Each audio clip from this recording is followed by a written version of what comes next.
We are living in very interesting times in the world. Everybody is chasing for followers. Everybody is chasing for likes. But the way that I look at community building is slightly different. If you'd like to build loyal communities long term, this is the video for you. In this video, I'm going to teach you how to build communities online in your micro niche so that you can have a long-term connection with the community and you can serve the community and also make that into a sustainable and a profitable knowledge business. The purpose of community building online is not just about getting or feeling good because you're getting more responses on your content. It is so that you can walk them through the journey so that they can be customers for life. So if you'd like to have customers for life, just type CFL in the comment box here on YouTube or on Facebook or Twitter, wherever you're watching. And I'm going to be deep diving into 3 areas. First, I'm going to share with you some concepts. 2 is I'm going to get into the ideas. And 3, I'm going to give you specific actions that you can take. Okay. So hi, my name is Siddharth Rajsekar. I'm the founder of the Internet Lifestyle Hub. We are one of the world's largest communities for trainers, coaches, experts, and teachers with over 15,000 members. And I've been able to help a lot of our members build communities.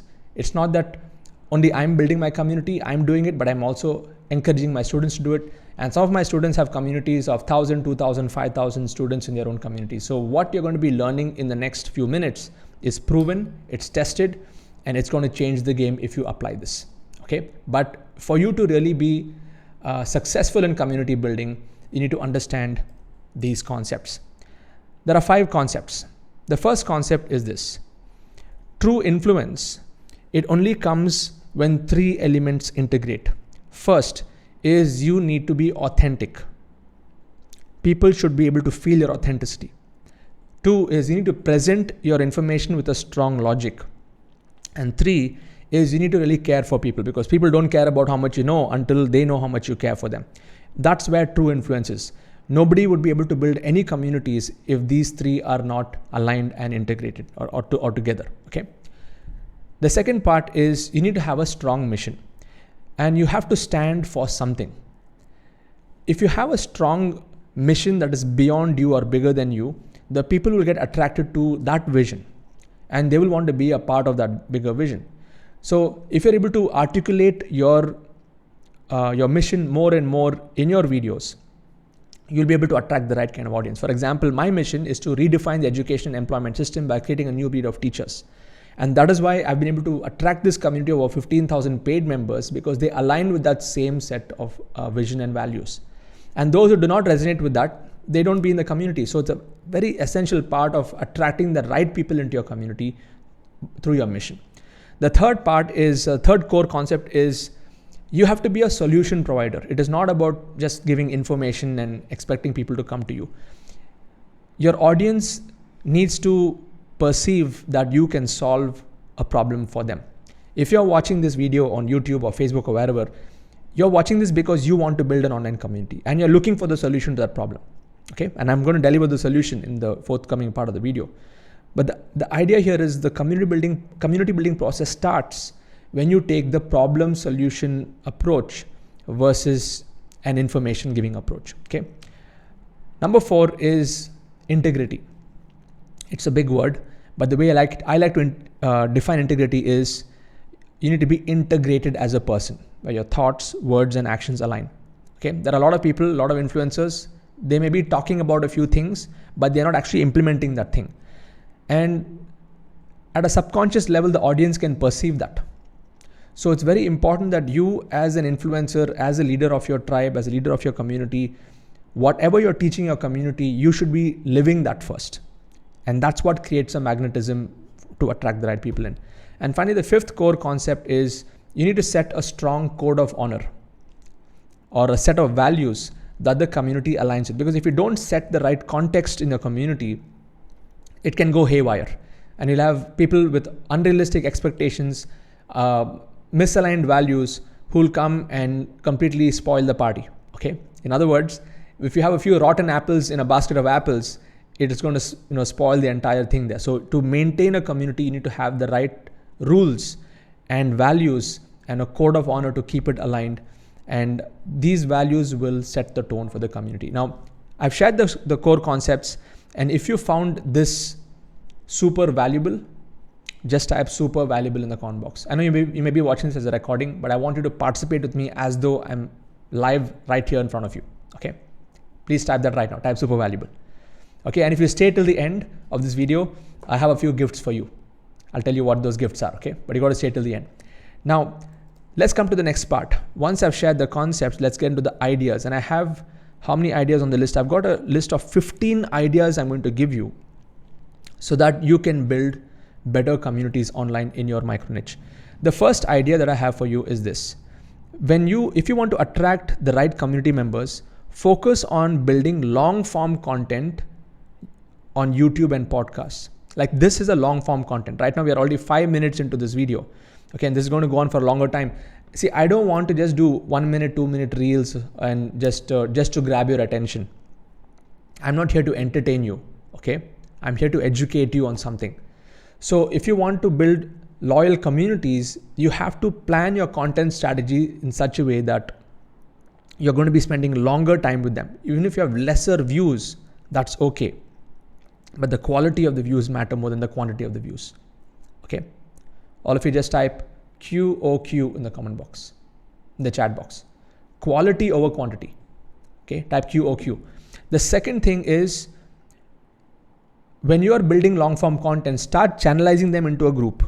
You can either use a Facebook group, which is what I'm using. Currently, I have a Facebook group with over 105,000 people on that group. You can do a Telegram group or a WhatsApp group. But WhatsApp group, there's a limitation number of people. It's more responsive, no doubts, but there's a limitation on how many people that you can have. And I use Telegram and WhatsApp mainly for notifications, but the engagement happens in a VIP group, okay, on Facebook.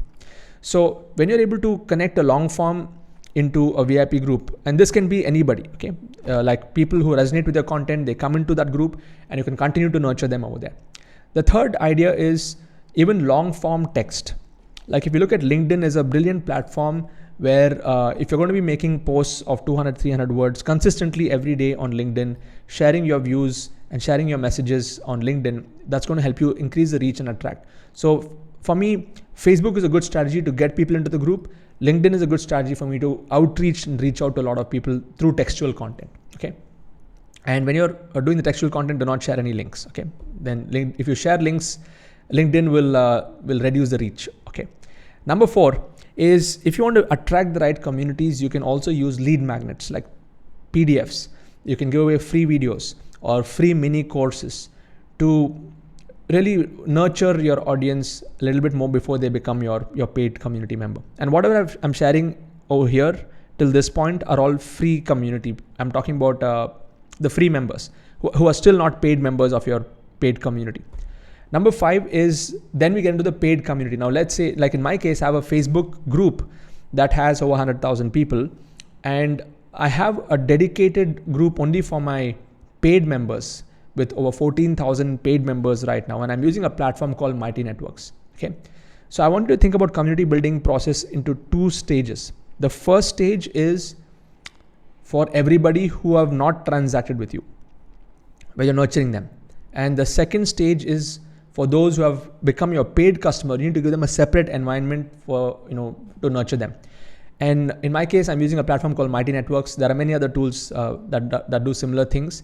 But once I get them into this private community platform, the magic happens over there. Okay. What are the magical elements of community building here?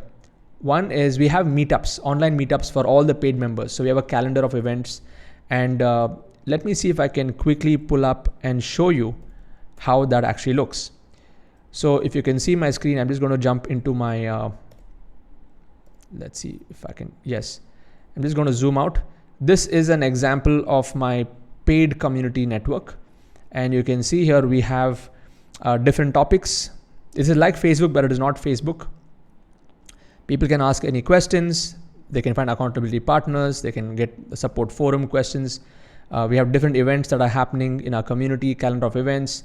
We have people from different expertise levels who are there inside this paid community.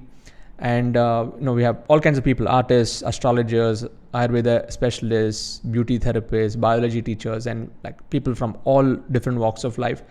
And then we have like different groups where they can interact based on which level they are in, whether they are a silver or gold or diamond or a quantum member of mine. Okay.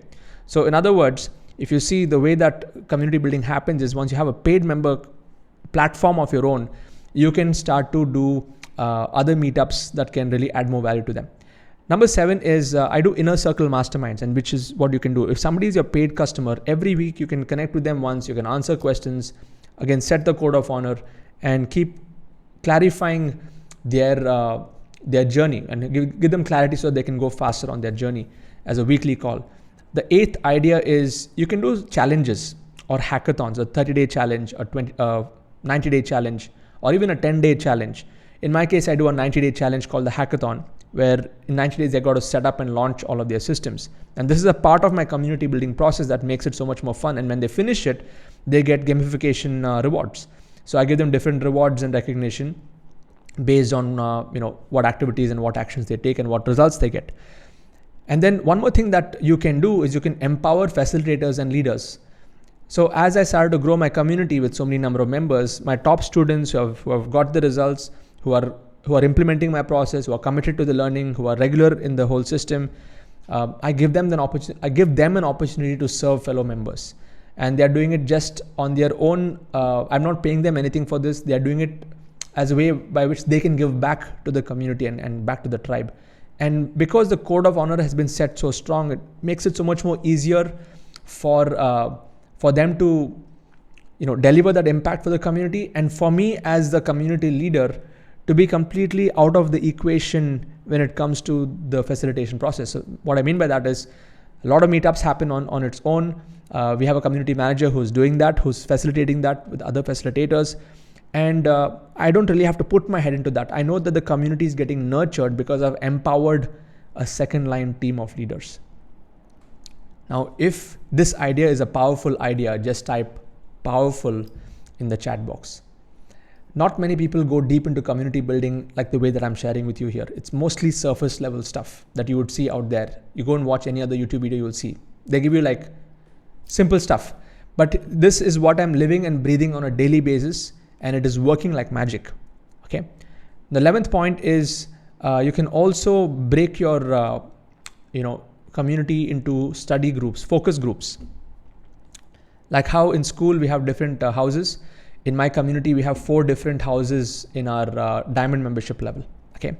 So we have stars, warriors, transformers, and avengers. They meet on their own in the weekends. They inspire each other. They find accountability partners within that particular group, and they push each other to move to the next level. Okay. The outside world, everybody likes to pull others down, but here they're given an environment where they can bloom and grow. Okay.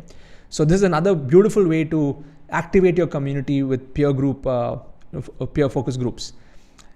Now, another thing you can do is you can have award ceremonies once in a month, once in 3 months, once in a year. So I do an award ceremony once in 3 months where I give awards to members of our community who have crossed over 1 crore in revenues and who have those who have achieved milestones. That's one way to keep the community to come together. Number 13 is accountability system. So accountability system is not just the focus group, but also one-to-one accountability. So when somebody comes into our social network, they just need to come and make a post. Hey, I'm brand new over here. I'm looking for an accountability partner. Please help me. And they connect with fellow members. The 14th idea is documenting success stories. Like on my YouTube channel, if you see, I have hundreds of success stories. And these success stories have actually helped me attract more members into the community. It's like it's a spiral loop that happens. Okay. So the more success stories I document, the more new people are attracted to coming into the community. And that is a very strategic system to build communities much faster. Okay. And last point is number 15 is offline meetups. Right now the world is opening up. Initially I used to do a lot of offline meetups, and now then it moved into online after COVID. But now I think with the world opening up, there's going to be an opportunity for other members to meet each other offline, whichever city groups. And that's how you need to build community. So you need to make it as a hybrid process. Okay. Now this is the entire list, the 15 ideas that I've given you on how to build communities online. And you can take a snapshot of the screen if you want. And if you found this really useful, just type super useful in the chat box. whether you're watching this on YouTube, Facebook, wherever. Just type super useful. If you're able to implement even one of these ideas, you're going to do very well. But imagine if you implement all of these ideas, you can build a thriving, loyal, sustainable, long-term, meaningful, purposeful, vision-oriented community. That is the intent of this video, okay? So now that I've shared with you ideas, I'm going to share with you some next steps. Those of you who are able to resonate, if you're able to resonate with this, I have 3 things to give you. I have a couple of gifts for you and one clear action that I want to give you. The first gift that I have for you, I want to give you a gift. It's a course that I've created called the Freedom, the Digital Coach Blueprint course. Okay. It's actually 5,999 rupees, but I'm going to give this to you for free because you have watched the video till the end. And if you want to get your hands on that, just go to this link, sidz.co/blueprint. That's my first gift for you. Okay. The second gift that I have for you is I want to invite you to my free webinar. If you'd like to learn more exactly on how I built a community like this, it's a 90 minutes webinar. You can go to sidz.co/live and register for this webinar. Okay. And the third action that I have for all of you here watching on YouTube, if you're able to find this, if you're resonating with this, let's say you can get the free gift, but you don't want to just attend the webinar, you want to directly join my community straight away from this video, just go to sidz.co/join. I'll just give you that link. If you go to sidz.co/join, and you'll be able to see that link over here. Go to this link, and the link is also there in my YouTube channel description. Getting on board. I have a special offer that's going on right now. You can apply that discount code, complete the transaction, get into the community, and experience whatever I have mentioned in those 15 different steps. Okay, so here are the 3 action steps. And I just want to tell all of you, thank you for watching this video till this point. The fact that you're watching till here, it means that you're serious about building your own community, and I'll be more than happy to help you achieve these results much faster. What I'm able to see, the vision into the future is, if I can inspire 1 million people build their own communities, or what I call as digital ecosystems, if we can create 1 million digital ecosystems in the next 10 years, we'll have at least 1 billion learners, 1 billion community members whose lives are being transformed and changed. And that's going to change the paradigm of our education system and our employment system. That's my vision. If you resonate with this vision, I want to welcome you to our community, and I will see you in the members area. Bye-bye.